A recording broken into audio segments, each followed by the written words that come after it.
एक तो ये कि तकरीबन 4 से 5 किस्म की जो शराइत होती हैं IMF के प्रोग्राम की, जो क्वार्टरली या 6 माह की बेसिस के ऊपर उसको रिव्यू किया जाता है। एक उसकी जो सबसे जो इंपॉर्टेंट कंडीशंस होती हैं उनको बोलते हैं क्वांटिटेटिव परफॉर्मेंस क्राइटेरिया।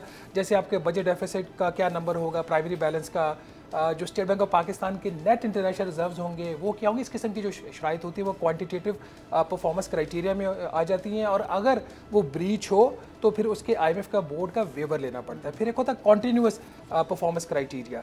ये जो कॉन्टीन्यूस होता है उससे ज़्यादा थोड़ा सा सख्त होता है। जैसे उसमें एक सख्ती ये होती है कि हुकूमत टैक्स एमनेस्टी स्कीम नहीं दे सकती, तो ये एक आपकी कॉन्टीन्यूस कंडीशन होती है। फिर होते हैं इनके इंडिकेटिव टारगेट्स। जैसे फेडरल बोर्ड ऑफ रेवेन्यू का जी इस साल का टैक्स का हदफ था 12,970 अरब रुपए का, उसको आगे फिर उन्होंने क्वार्टरली बेसिस पे डिवाइड कर दिया।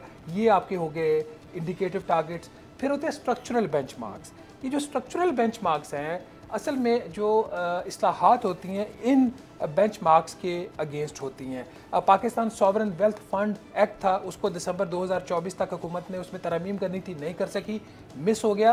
तो अभी जो IMF की रिपोर्ट है उसमें ये लिखा हुआ आ गया कि नॉट मेट, तो ये ब्रीच होगी प्रोग्राम की।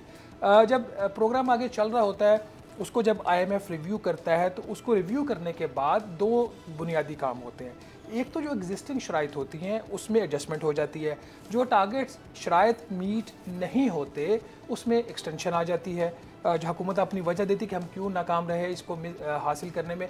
फिर अगर प्रोग्रेस किसी जगह पे सेटिस्फैक्ट्री नहीं होती तो फिर उसके ऊपर एक नई शर्त भी आ सकती है, जैसा कि इसके अंदर 2-3 नई शराइत आई।